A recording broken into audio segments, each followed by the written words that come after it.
Morning friends, this is Deepak and you all are watching my YouTube channel Intelligence. So today we are going to discuss chapter electoral politics of the civics, and that's the number chapter 3rd. Okay, so today we are going to discuss this chapter. So let's start the video.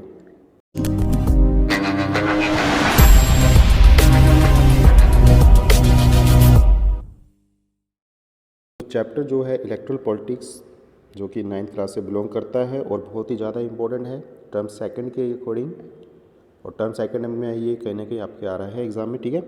तो आज जो हम लोग इस chapter को पढ़ने वाले हैं इलेक्ट्रल पॉलिटिक्स। देखिए, जो मतदान जो संबंधित कहीं ना कहीं जो पॉलिटिक्स होती है, जो राजनीति होती है, उसके ऊपर हम लोग यहाँ पर चर्चा करने वाले हैं। बहुत ही इंटरेस्टिंग भरा हुआ कहीं चैप्टर है, ठीक है। तो इसको आप बहुत ज़्यादा ध्यान से देखें। चलिए शुरू करते हैं अब इसको। तो कोशिश रहेगी कि आपके जो पॉइंट्स है वो बिल्कुल क्लियर हो।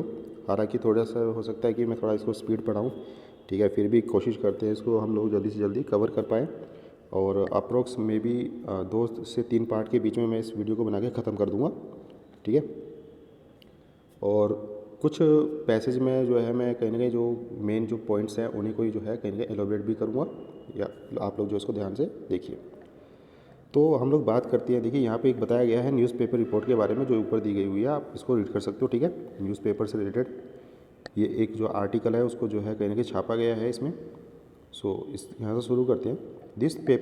This newspaper report is about the state assembly election in Haryana in 1987। भाई, ये जो न्यूज़पेपर रिपोर्ट है ये स्टेट असेंबली इलेक्शन के दौरान जो है हरियाणा में जो है वो छापा गया था, ठीक है, 1987 के दौरान।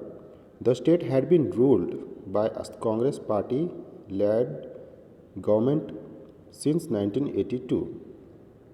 जो कांग्रेस पार्टी थी वो जो है 1982 से पहले जो है कहीं ना कहीं आपके जो है हरियाणा में जो है रूल कर रही थी। आगे इसमें लिखा हुआ है Chaudhary Devilal then an opposition leader. और उस समय जो चौधरी देवीलाल जो थे वो कहीं ना कहीं अपोजिशन लीडर के तौर पे अपनी अहम जो है भूमिका को निभा रहे थे।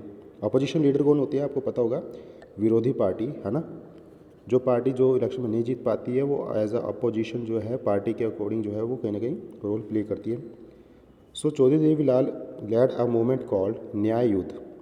तो जो चौधरी देवीलाल जो थे उन्होंने एक मूवमेंट जो है शुरू किया था जिसका नाम था न्याय युद्ध। ये जो न्याय युद्ध करके जो एक मूवमेंट था वो शुरू किया था आपके चौधरी देवीलाल जी ने। और उन्होंने एक न्यू पार्टी जो है वो फॉर्म किया था और उसका नाम था लोकदल। ओके, आपको दिख रहा होगा। His party join other opposition parties to form a front against the Congress in the election. और ये जो लोकदल पार्टी थी इन्होंने अदर अपोजिशन पार्टीज़ के साथ मिलके एज अ फ्रंट जो है वो रोल प्ले कहीं ना कहीं किया था कांग्रेस के खिलाफ इलेक्शन के दौरान। इन the election campaign Devilal said that if his party won the elections.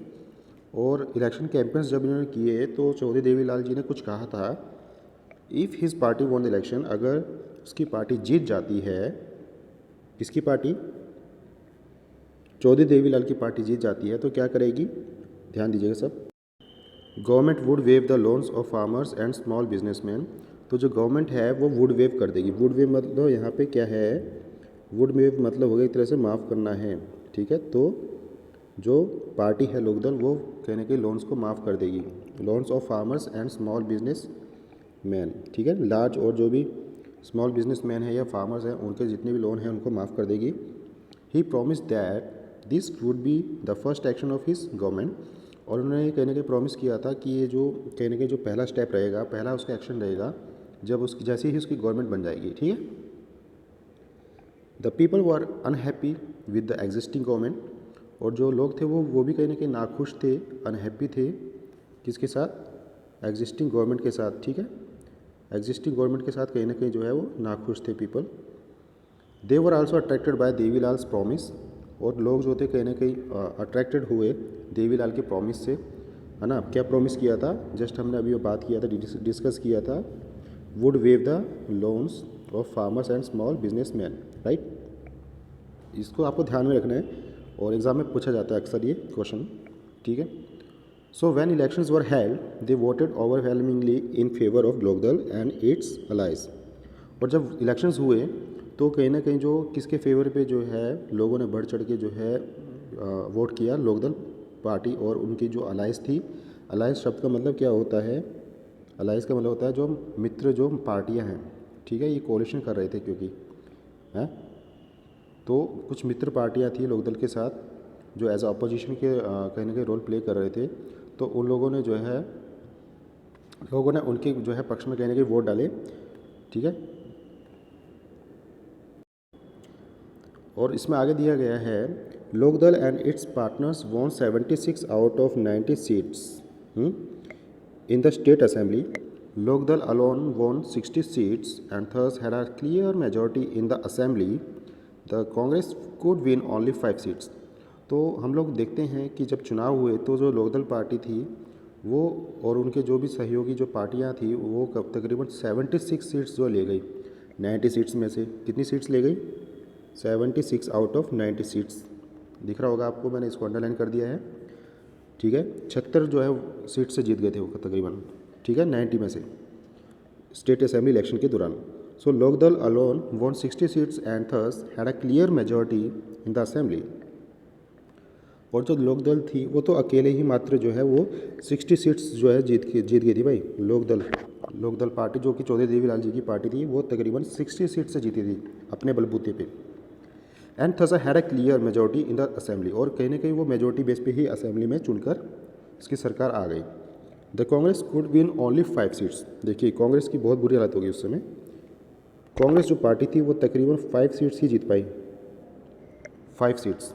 तो अंदाज़ा लगाइए आप लोग, ठीक है। कहीं ना कहीं लोग जो थे वो नाखुश थे भाई उनसे, ठीक है। और इसी वजह से जो है उनका नतीजा इस तरह का रहा।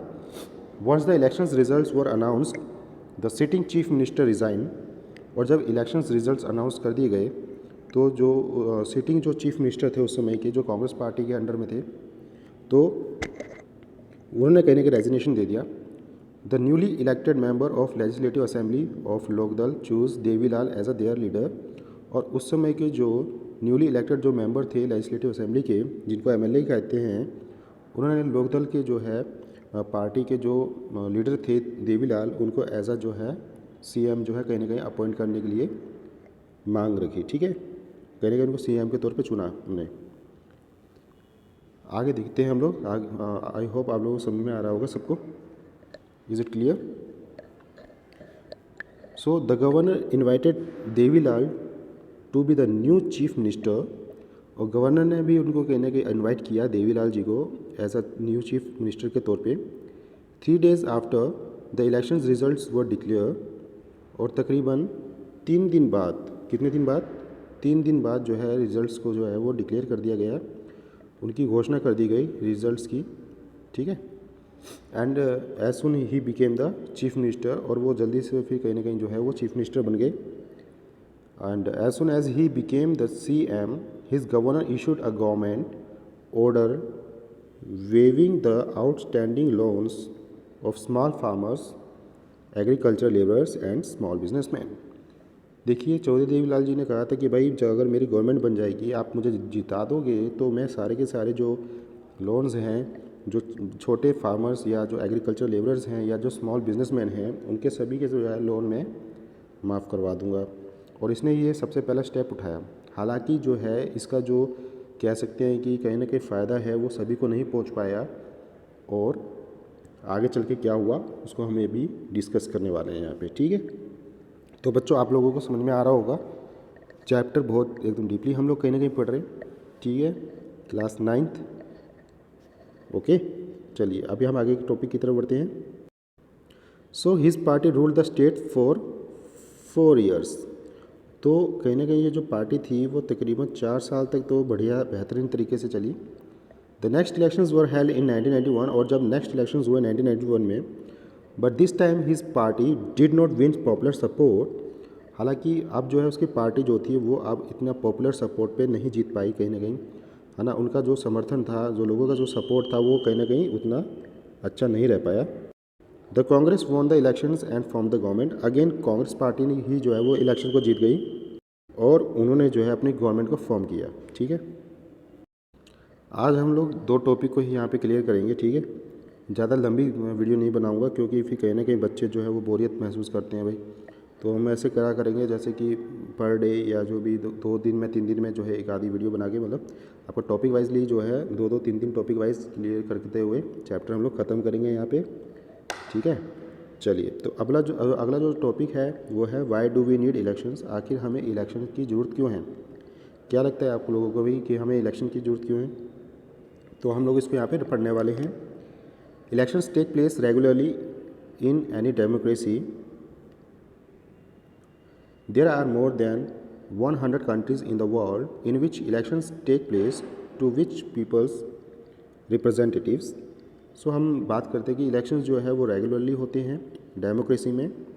There are more than 100 countries, और तकरीबन यहाँ पे मतलब 100 से ज़्यादा कंट्रीज़ हैं जहाँ पे ये डेमोक्रेसी जो सिस्टम है उसको अपनाया गया है, राइट। और वहाँ पे जो लोग हैं वो अपने पीपल्स जो है वो अपने रिप्रेजेंटेटिव को खुद ही इलेक्ट करते हैं। और रिप्रेजेंटेटिव मतलब क्या होता है? नेता, ठीक है। So we also read the elections are held in many countries that are not democratic. और हमने आपको याद हो तो हमने बहुत से जो है कंट्रीज़ के बारे में पढ़ा था जहाँ पे कि इलेक्शंस जो है वो डेमोक्रेटिकली नहीं होते हैं, और जो सरकार चुन के आती है वो कहीं ना कहीं डेमोक्रेटिक बेस पे नहीं होती है, ठीक है। चलिए, तो आगे की तरफ बढ़ते हैं। But why do we need elections. तो यहाँ पर क्वेश्चन राइज होता है कहीं ना कहीं कि भाई हमें इलेक्शन की जरूरत क्यों है। Let us try to imagine a democracy without elections. चलिए हम कल्पना कर लें, इमेजिन मतलब बेटा कल्पना कर लें कि जो बिना इलेक्शन के जो है वो डेमोक्रेसी कैसी होगी। A rule of the peoples is possible without any elections if all the people can sit together every day and take all the decision. तो यहाँ पे ये जो मेन पॉइंट है वो यहीं पे अराइज हो रहा है, आपको ध्यान देना है इस पैरा का, कि जो शासक हैं, जो रूलर्स हैं कहीं ना कहीं, है ना भाई, जो पीपल है वो कहीं ना कहीं उनको पॉसिबल नहीं है, ठीक है, कि वो जो है जितने भी ऑल द पीपल मतलब सारे के सारे जो लोग हैं वो कहीं ना कहीं एक जगह बैठ के टुगेदर एवरी डे, मतलब हर दिन बैठ के क्या है वो डिसीजन नहीं ले सकते हैं। तो इसलिए क्या करते हैं हम लोग अपने रिप्रेजेंटेटिव को इलेक्ट कर लेते हैं जो कि हमारे पक्ष में काम करते हैं, ठीक है। समझ में आ रहा होगा आप लोगों को।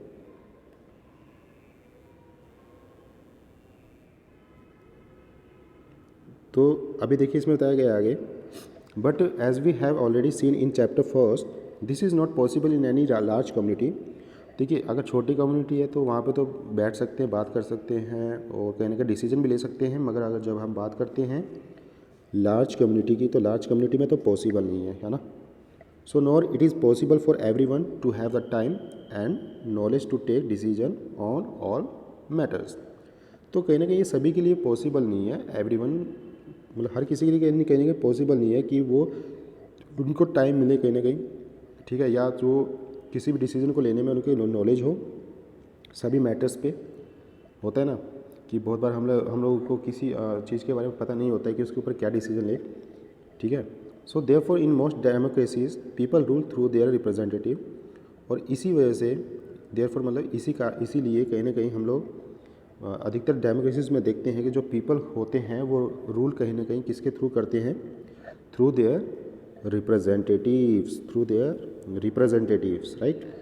अपने नेताओं के द्वारा ही वो कहीं ना कहीं शासन कर पाते हैं, है ना। आप लोग भी करते हो। तो जो मेन पॉइंट्स हैं, जो मेन चीज़ें हैं मैंने आपको बता दिया, आप लोग निशान लगा सकते हो, एटलीस्ट उतना तो आप लोग करें, ठीक है। अभी चलिए आगे की तरफ बढ़ते हैं। राइट हैंड साइड की तरफ है, ऊपर की तरफ सबसे ऊपर, तो यहाँ लिखा हुआ है दिस रिक्वायर्स अ मैकेनिज़्म। ध्यान से आप लोग उसको पढ़ लीजिएगा, निशान लगा लीजिए, कम से कम इतना तो एटलीस्ट आप उसको ध्यान में रखें। This requires a mechanism by which people can choose their representative at regular intervals and change them if they wish to do so.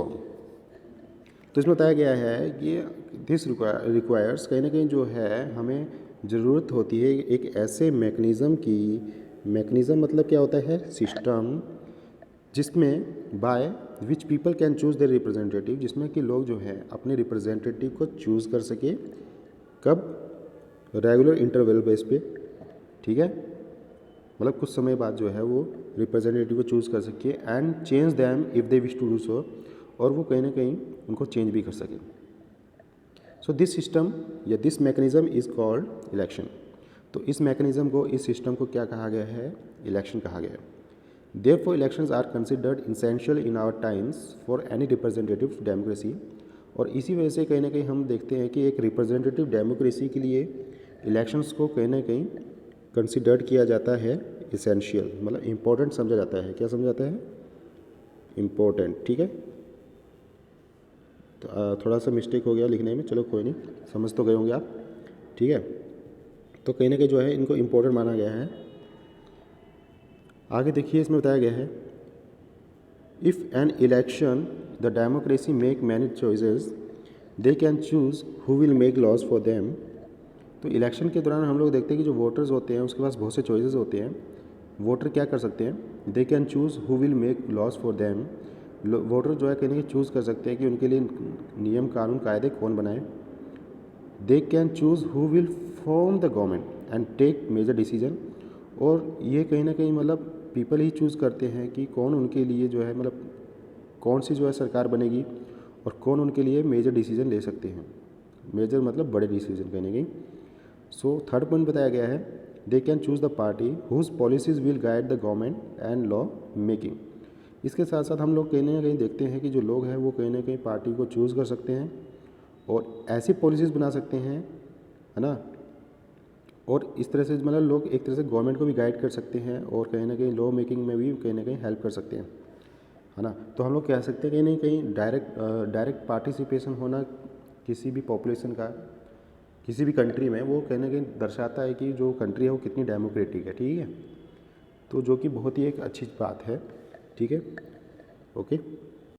Next topic में हम लोग बात करने वाले हैं what makes an election democratic. तो आप लोग इसको पढ़ लें जिससे कि कहीं ना कहीं आपको पहले ही क्या है टॉपिक क्लियर हो जाए। तो एक टॉपिक तो हमारा ये रह जाएगा, इसके अलावा हमारा रह जाएगा यहाँ पे is it good to have political competition, और पॉसिबल हुआ तो इसके अलावा हम लोग आगे के भी पॉइंट्स को इसको क्लियर कर लेंगे। तो आप लोग कम से कम इतना तो इसको पढ़ लें, ठीक है, जिससे कि आपको जो है कहीं ना कहीं फ़ायदा हो। आई होप आपको ये वीडियो बहुत पसंद आई होगी। ठीक है, तो लाइक शेयर एंड कमेंट जरूर करें। बहुत बहुत धन्यवाद, थैंक यू। मिलते हैं अगली वीडियो में, थैंक यू।